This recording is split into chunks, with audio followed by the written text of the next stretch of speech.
एक बंजारण गांव के बाहर अपनी सखियों संग कुएं पर पानी भर रही थी। तभी वहां से घोड़े पर सवार एक रईस बंजारा गुजरा। चिलचिलाती धूप और लंबे सफर के कारण उसे प्यास लगी हुई थी। जब उसकी नजर कुएं पर पानी भर रही उन स्त्रियों पर पड़ी तो उसने अपने घोड़े की लगाम खींच दी और पानी पीने के इरादे से उसने उस बंजारण को पानी पिलाने को कहा। बंजारण ने बिना उसकी तरफ देखे बाल्टी द्वारा कुएं से पानी निकाला और उसे पिला दिया। पानी पिलाते समय भी शर्म और हया से उसकी नजर नीची ही थी। पानी पीने के लिए आया बंजारा भी उसके इस व्यवहार पर गौर कर रहा था। एक तो बंजारण का रूप रंग इतना सुंदर था, दूसरा एक गैर मर्द के सामने उसकी शर्म और हया देख बंजारे को वो लड़की पहली नजर में ही भा गई। अथाह सौंदर्य की मालकिन होने पर भी लड़की में जरा सा भी घमंड नहीं था और ऊपर से उसका अच्छा चरित्र और मर्यादापूर्ण व्यवहार बंजारे के दिल में घर कर गया। सोचा, अगर इतनी गुणी लड़की से मेरा विवाह हो जाए तो मेरा जीवन तो धन्य हो जाएगा। इसी सोच के साथ जब वे लड़कियां पानी लेकर घर जाने लगी तो बंजारा अपने घोड़े की रफ्तार को बिल्कुल धीमा कर उनके पीछे पीछे हो लिया। वो उस नवयुवती के बारे में और अधिक जानने की चाहत में था। कुछ ही देर में वो बंजारण एक साधारण से दिखने वाले घर के अंदर प्रवेश कर गई। रईस बंजारे ने भी अपने घोड़े को उनके घर के आगे रोक दिया और घोड़े से उतरकर दरवाजे के समीप जाकर आवाज लगाई। अगले ही क्षण एक अधेड़ उम्र का व्यक्ति चेहरे पर सवालिया भाव लिए उसके सामने खड़ा था। अब रईस बंजारे को घर के अंदर जाने का कुछ तो बहाना करना था, सो उसने उस अधेड़ व्यक्ति से कहा, श्रीमान, मुझे बहुत अधिक प्यास लगी है, पानी पिला दो तो बड़ा धर्म होगा। रईस बंजारे की बात सुन लड़की का पिता उसे अपने घर के अंदर आने के लिए आमंत्रित करता है और अपनी बेटी को आवाज लगाते हुए पानी लाने को कहता है। लड़की एक बार फिर से झुकी हुई नजरों के साथ बंजारे को पानी देकर घर के अंदर वाले हिस्से में चली जाती है। उसके जाने के बाद रईस बंजारे ने उसके पिता से पूछा, ये आप ही की लड़की थी क्या? राहगीर की बात सुन बंजारे ने हाँ में सिर हिलाया। आगे रईस बंजारा बोला, महानुभाव, ये ब्याही हुई है या कुंवारी? लड़की का पिता बोला, जी अब तक तो कुंवारी ही है। लड़की के पिता की बात सुन रईस बंजारे के दिल में मारे खुशी के ढोल नगाड़े बजने लगे, पर उसने बाहर से थोड़ा हैरान होने का नाटक किया और बोला, हे महानुभाव, अगर बुरा ना मानो तो क्या मैं ये जान सकता हूँ कि आपने अपनी बेटी का विवाह अब तक क्यों नहीं किया? राहगीर की बात सुन लड़की के पिता ने एक बार ऊपर से नीचे तक उस रईस बंजारे को देखा और बोला, किसी शाही खानदान में इसे ब्याहने की मेरी हैसियत नहीं है। बड़े घराने अनुसार मैं अपनी लड़की को उतना दान दहेज देने में सक्षम नहीं हूँ और गरीब घर में ना ब्याहने का कारण है मेरी लड़की के गुण। वो ना केवल एक अच्छे चरित्र वाली लड़की है बल्कि पूरी समझदार और पढ़ी लिखी है। मैं नहीं चाहता कि मेरी इतनी काबिल बेटी किसी गरीब घर में जाए और गरीबी का जीवन व्यतीत करे। लड़की के पिता की बात सुन रईस बंजारा बोला, अगर आपको कोई आपत्ति ना हो तो आप अपनी लड़की मुझे दे दीजिए, अर्थात मेरे साथ इसका विवाह कर दीजिए। मैं झोली फैलाकर आपसे आपकी लड़की मांग रहा हूँ। रईस बंजारे की बात सुन लड़की का पिता बोला, भाई नहीं, तुम्हारे पहनावे और बाहर खड़े घोड़े से ये साफ मालूम हो रहा है कि तुम किसी ऊंचे घराने से ताल्लुक रखते हो। मैंने अभी कुछ क्षण पहले ही तुम्हें बताया था कि मैं ऊंचे खानदान के अनुरूप दान दहेज देने में असमर्थ हूँ, और दूसरा कारण ये है कि मैं आपको जानता भी नहीं हूँ।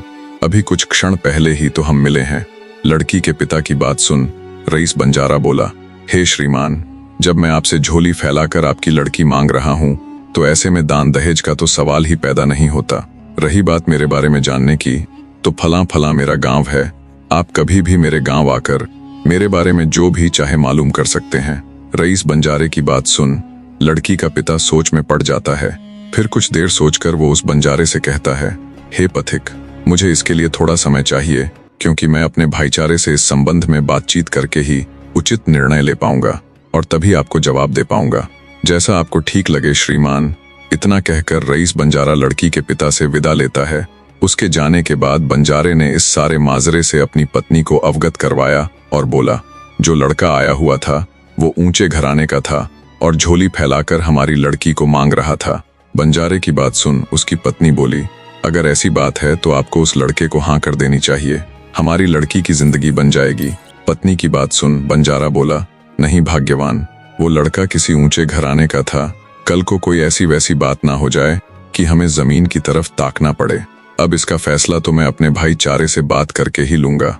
शाम हुई और जब उस बंजारे के सारे भाई बंधु इकट्ठा हुए तब बंजारे ने उनके सामने भी वही बात रखी कि ऐसे ऐसे एक नवयुवक आया हुआ था और झोली फैलाकर हमारी लड़की को मांग रहा था। बंजारे की बात सुन उसके भाई बंधु और बड़े बुजुर्ग बोले, अगर झोली फैलाकर ही वो रिश्ता मांग रहा था तो तुम्हें हाँ कह देनी चाहिए। हमें नहीं लगता कि वो हमारी लड़की को किसी तरह का दुख देगा।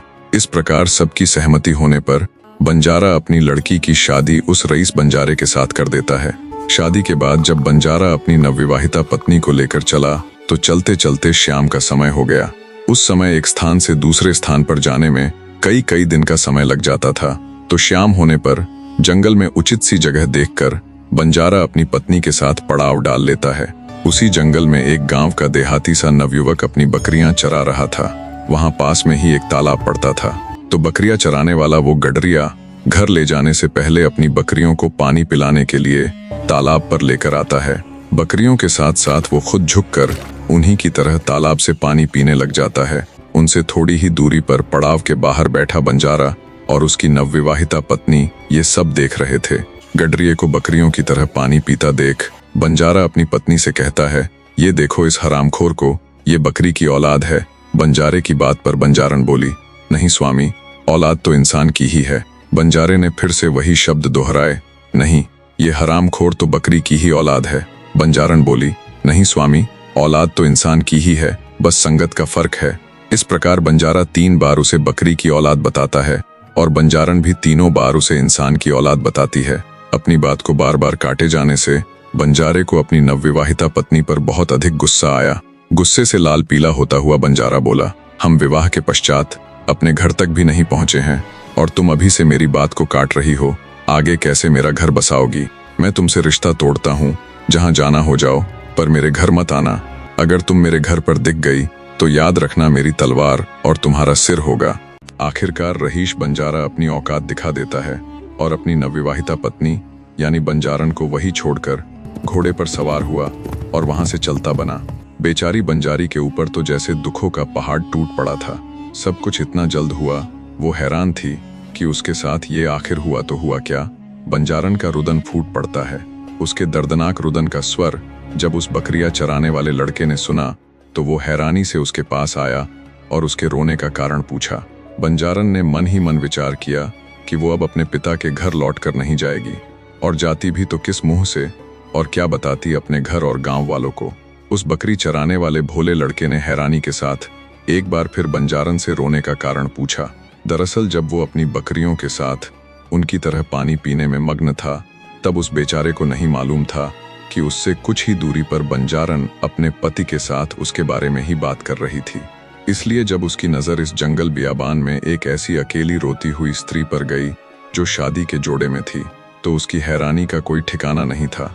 उस भोले चरवाहे ने जब तीसरी बार सिसक रही बंजारन से उसके रोने का कारण पूछा तो बंजारन ने मन ही मन विचार कर एक योजना बनाई और अपने उस दुष्ट रहीश बंजारे पति को सबक सिखाने का निर्णय लिया। पर बंजारन जो सोच रही थी उसकी राह आसान नहीं थी।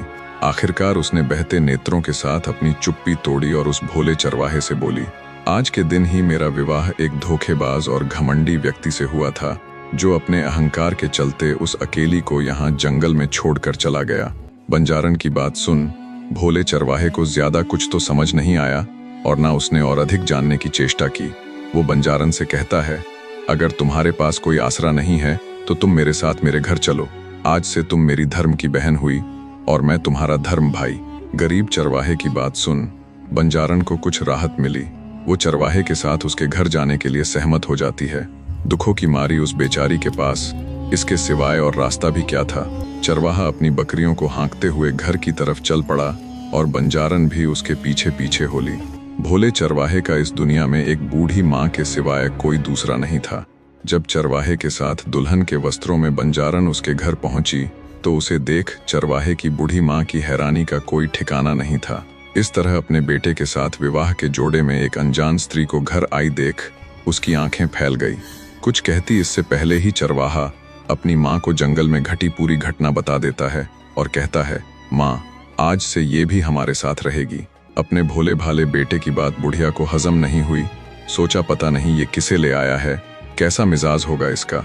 बुढ़िया सोच ही रही थी कि बंजारन बोल पड़ी, माँ जी, मैं समझ सकती हूँ। ऐसे किसी अनजान स्त्री को अपने घर में पनाह देना